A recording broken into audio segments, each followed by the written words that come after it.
umaga sa inyong lahat. Ngayon ay araw ng Martes at tayo ay nasa Luneta, dito sa may kilometer 0. So tayo ay naka gravel bike today at kung magtataka kayo, marami tayong dala-dala ngayon dahil ngayon na yung ating Baguio ride. Pero hindi natin siya kukunin ng one shot. 3 days tayong papadyak papuntang Baguio. So ang first day natin Manila to Tarlac tayo. So mako-cover natin mga 160 kilometers kung dadaan pa tayo ng Goshen tsaka ng Capas Memorial Park ba yun? Pero kung dire-diretso lang tayo, mga 140 kilometers lang. So medyo excited tayo. Ang oras ay 3:43 ng umaga. So sa lahat ng mga papadyak at papasok ngayong araw na ito, mag-ingat po kayong lahat. And sana mapanood po itong video natin, yung ating 3-day ride papuntang Baguio. So kita-kits po tayo. Bye. So tayo ay nalarga na dito sa may Luneta, kilometer 0. Ang oras ay 3:59 ng umaga. So tayo ay nakaka 16.3 kilometers na. So more or less, kung yun nga, kung dadaan pa tayo ng Goshen, sa Bamban at Capas, abutin tayo ng 160. So mga 145 na lang tayo, more or less.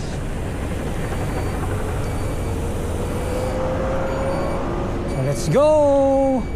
Hopefully dumating tayo ng before 2 sa Tarlac City. Wish lang natin. Dito na tayo sa may tapat ng Keati. Papasok na tayo ng Rizal Avenue dito sa may Carriedo Station. So pagkanan natin dito, ito na yung Carriedo Station. So dire-diretsuhin natin to hanggang Monumento. Ang oras ay 4:07 ng umaga.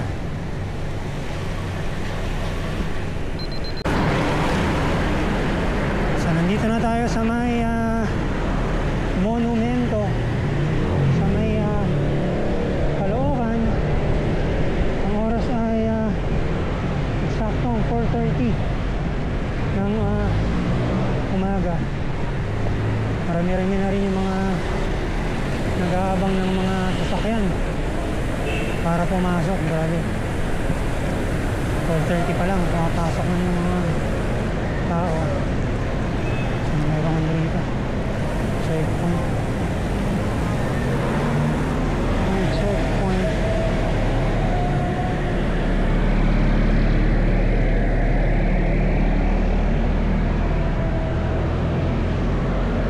So dito nag-u-turn yung EDSA carousel ng mga bus, yung mga nag-EDSA carousel na bus. So ito na yung papasok ng Malabon, Valenzuela, going to Bulacan. So yan, dami ng sasakyan, mga nakapila. So hopefully pagdating natin ng Valenzuela, medyo mas konti na yung sasakyan banda ron. Adonis, Caloocan.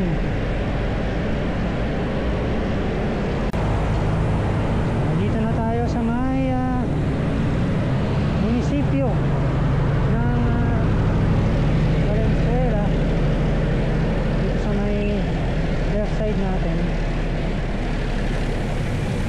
oras ay 4:50 ng umaga. And buti dito sa may Valenzuela medyo konti-konti pa yung sasakyan. Tayo ay nakaka 29.6 kilometers na. So itatry natin mag-breakfast ng 50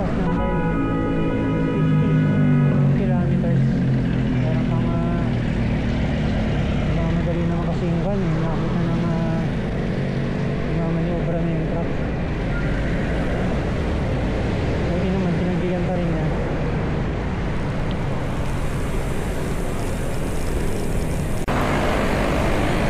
So ito sa may bandang Malanday, meron tayong mga nakasabay na mga siklista. Marami sila. Kung ang lolong ride itong mga to, may mga dalang bag eh. So kaya ito mga to.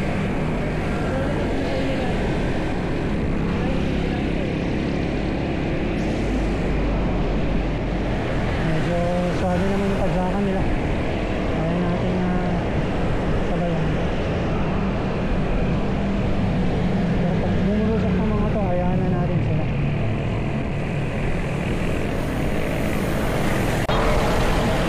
So ito sila sir, babakulor daw sila.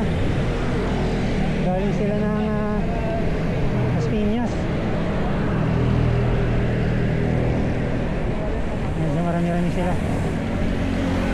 Ano gagawin mo sa Baguio? Ha? Ano gagawin mo sa Baguio? Ano daw? Ano gagawin mo daw sa Baguio? Wala lang, mababalik. Solid ka. Pero susunduin ako pabalik. Okay. So tayo ay nasa SM Marilao na, dito sa may ginagawang station. Tayo ay nakaka 37.2 kilometers na at ang oras ay 5:15 ng umaga. Sana umabot tayo ng Bulacan ng madilim pa. Pero parang imposible yata.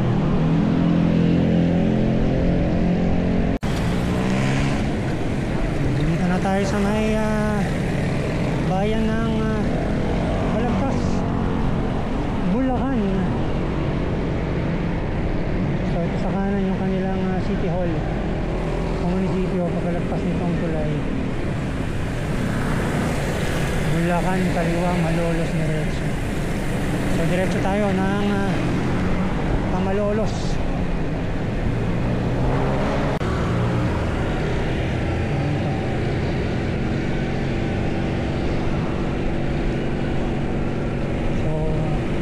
Bato ng papuntang Malolos, Bulacan.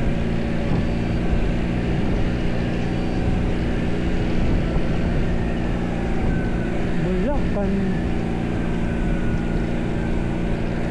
So yung nagtututot, yun yung ating signal light.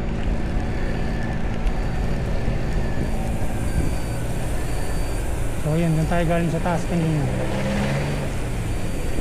Dati may giginto rito. Ayan, meron pa rin pala. Giginto. Okay. Nasa mga kalsada. Hindi ito. Grabe.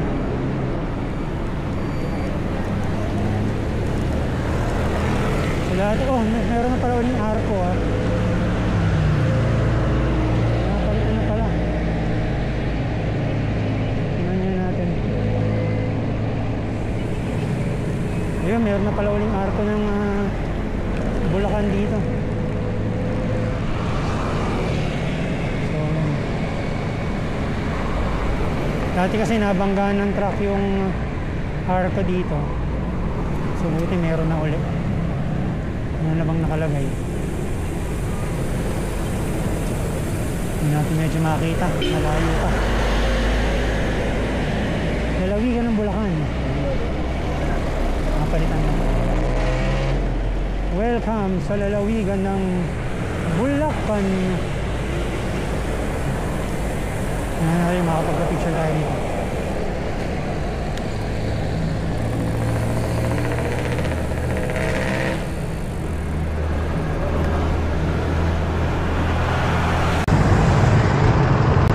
So ito na yung City Hall ng Malolos sa kanan natin. So ayan, maraming nagja-jogging dito sa area na to. So yun, Malolos City Hall.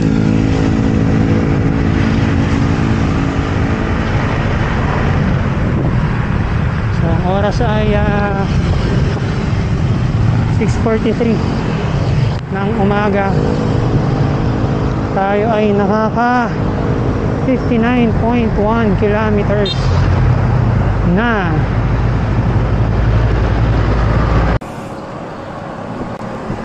Meron tayong nakikita rito na siklista, oh. Nakadalawang bag din. Mukhang malayo-layo ang pupuntahan nito. Laki ng bag niya, oh. Kabilaan. Ingat sa inyo tayo. Mukhang malayo-layo pa yung inyong biyahihin. So tayo ay nasa Kalumpit, Bulacan na. Ang oras ay 7:02 na at hindi pa rin tayo nakakapag almusal. Nakaka 64.9 kilometers na tayo. Ito na yung arko ng Pampanga. So 68.1 kilometers nakarating tayo rito 7:14 ng umaga.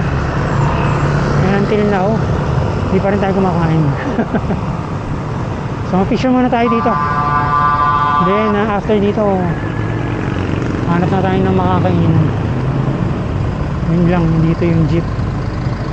Pangit ang pwesto.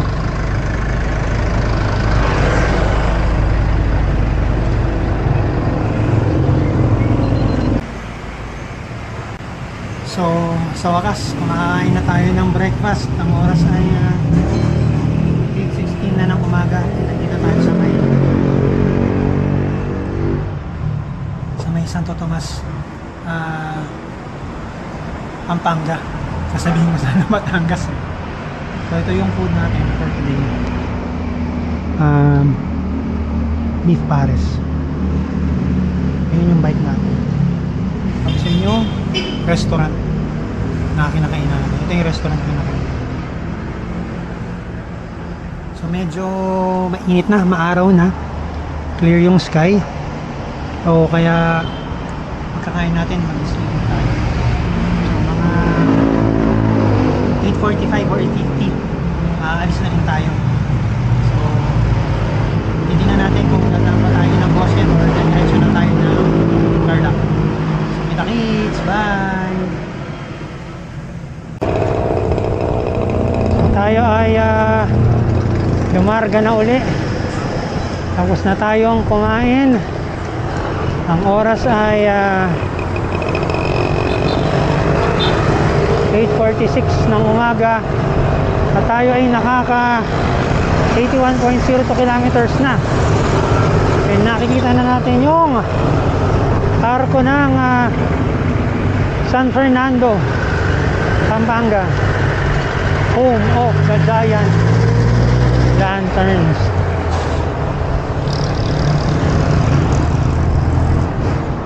Tinanghali na. Tatanghaliin na tayo. Ang dating sa hotel natin.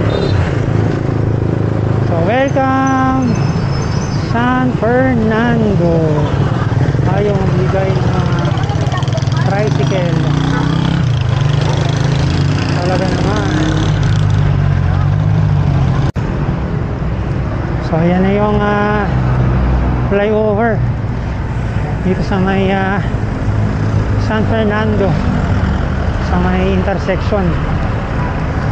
So kapag kakaliwa ka, yan ay papuntang Bataan. Yung pagkakanan papuntang Manila na, pabalik ng Manila, Mexico. So tayo, tatawid tayo dito sa mayroon yatang pedestrian dito. Doon tayo tatawid. Hindi tayo ng konti. Hindi na temple pala. Yung pedestrian.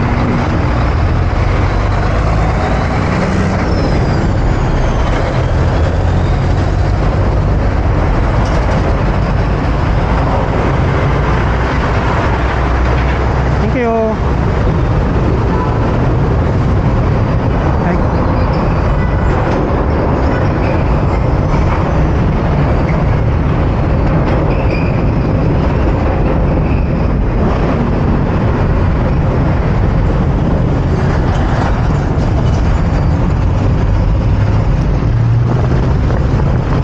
Dito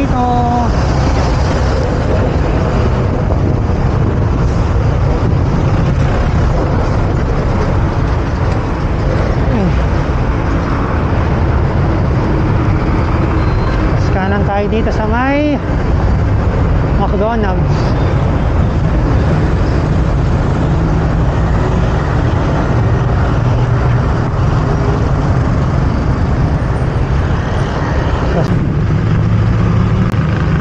Dito pa rin tayo sa may San Fernando, Pampanga.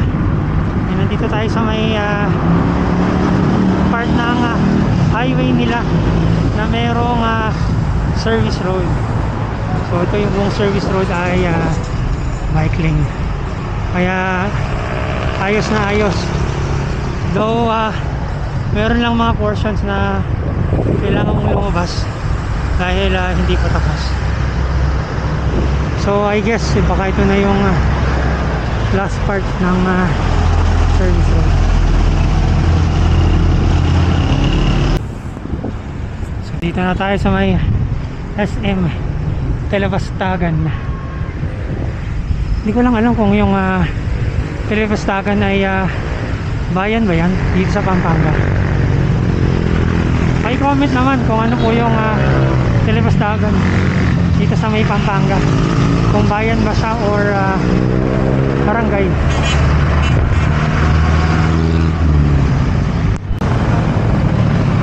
So paglagpas natin ng SM Telepastagan, ito na, parko na ng Angeles City. So nakaka 98.8 kilometers tayo pagdating dito sa may Angeles. Ang oras ay 9:48 ng umaga. So ito na yung entrada papunta sa may Clark. Kung sa left side natin, hindi na tayo dadaan dahil nakapunta naman na tayo dun sa loob ng Clark. So yun yung SEA Games na symbol na sign. So yan, ka-left dyan is going to Clark. Wala na, patay na yung relo. So diretso tayo, going to Mabalacat. So Banban, diretso tayo. So itong pakanan na Tarlac City is may Baguio pa SCTEX yan. So diretso tayo dito sa may bayan. So I think ang unang bayan ng Tarlac ng Pampanga is Banban. So hanggang ngayon dito pa rin tayo sa may Mabalacat, Pampanga. And yung nasa taas is SCTEX yan.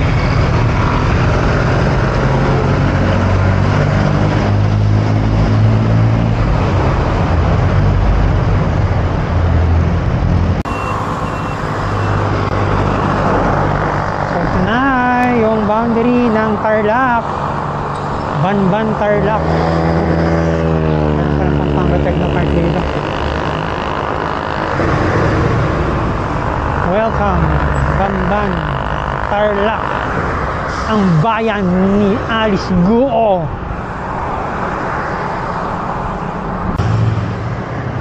Siyempre tayo ay picture.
Sisibat na rito sa may Banban Bridge at tutuloy tayo sa may Goshen Resort. Wish ko lang walang masyadong ahunan dun dahil 3.2 kilometers lang naman siya, kaso parang kakaliwan natin, parang magiging ahon.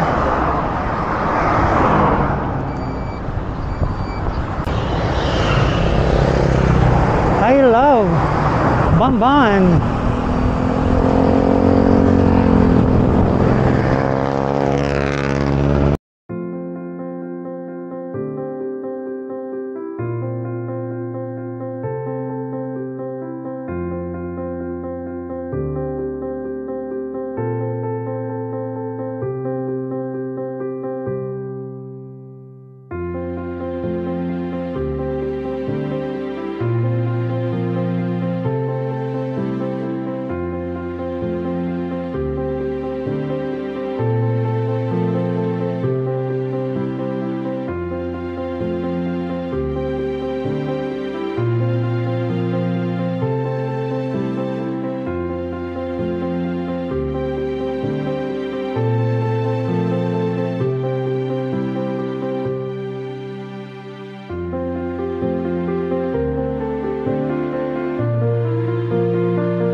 So we're here na uli sa may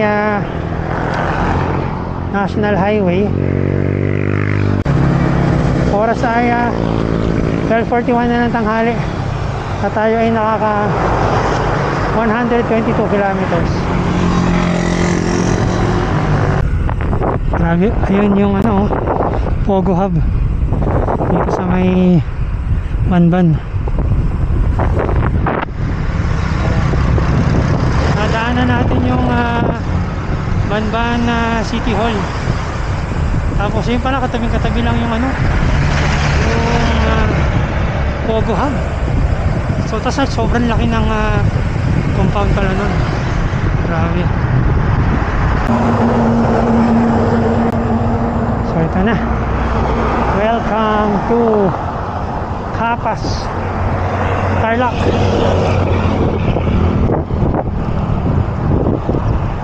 Walang arko. Dito na tayo sa may bayan ng Capas, pinakabayan, nakasentro, at napakainit. Ang oras ay 1:08 na ng hapon. So decide tayo, hindi na tayo pupunta dun sa Kapos Memorial Park ba yun. Diretso na tayo mag lunch, then check in na tayo sa hotel natin. Siguro darating tayo doon mga between 2:30 to 3 o'clock.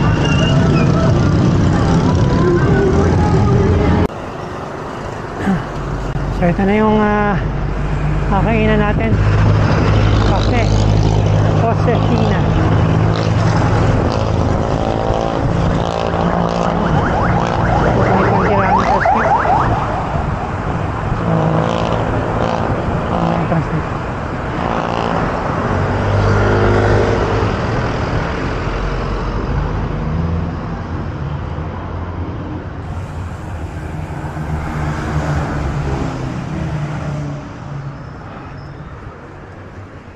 Castelo Verde. So hopefully hindi masyadong marami yung tao.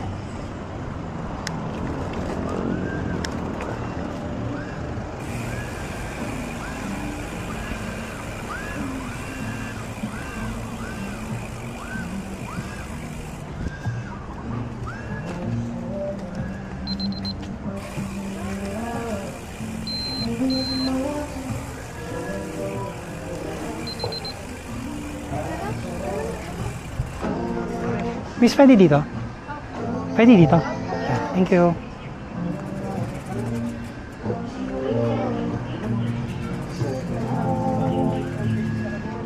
Gosh.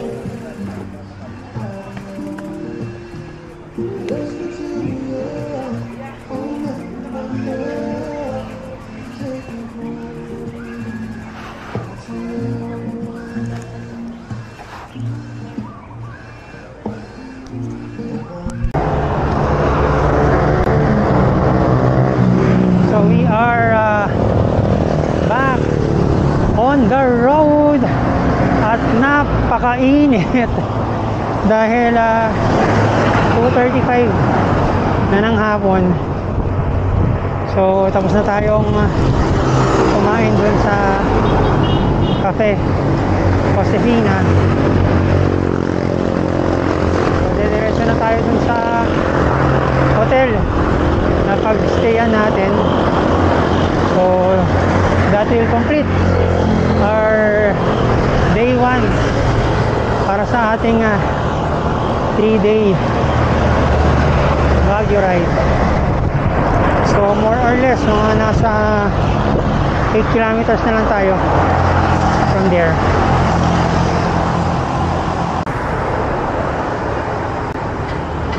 So ito na yung arko ng Tarlac City.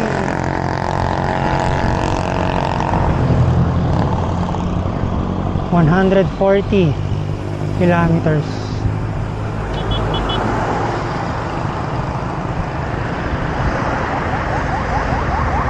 Yun lang, wala tayong makapag-pwestohan para makapag-picture. So tayo ay didiretso na.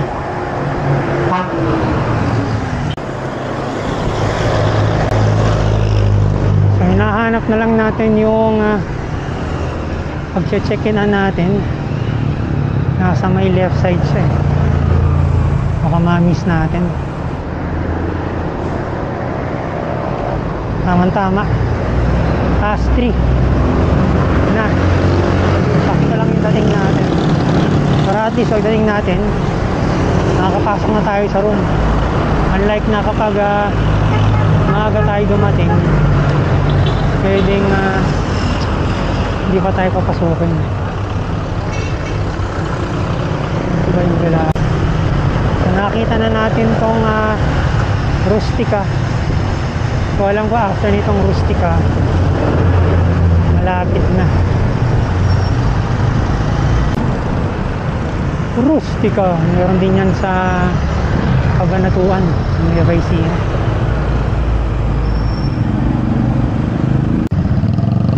Sabi init. Ayun yung 7-Eleven. Nakita na natin yung 7-Eleven. Ito na siguro.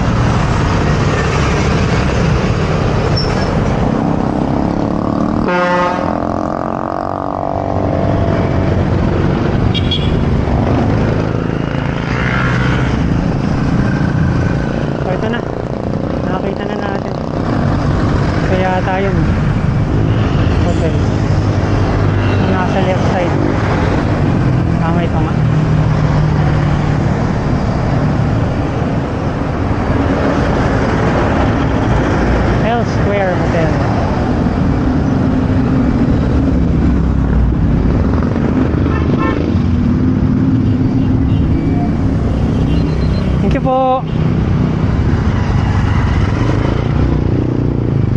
Here we go. So check-in na tayo.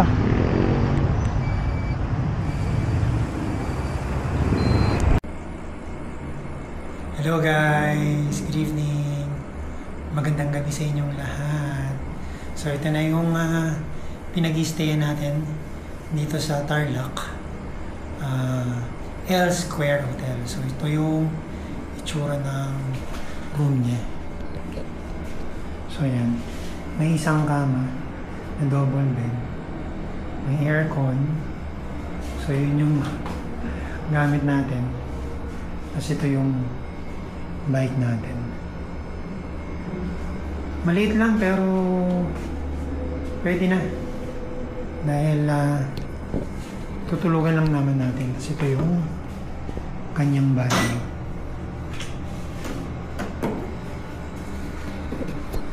So it's 9 PM na ng gabi.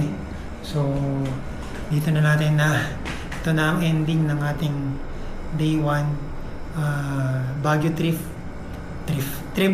from Manila to Tarlac City. And bukas yung second day natin, ang gagawin naman natin is Tarlac City tayo hanggang sa may Rosario, La Union, sa may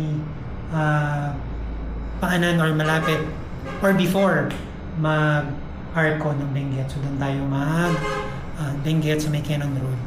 So doon tayo maghahanap ng pwede nating matuluyan. So tutulog na tayo. Good night and kita-kits tomorrow bukas ng umaga. Bye!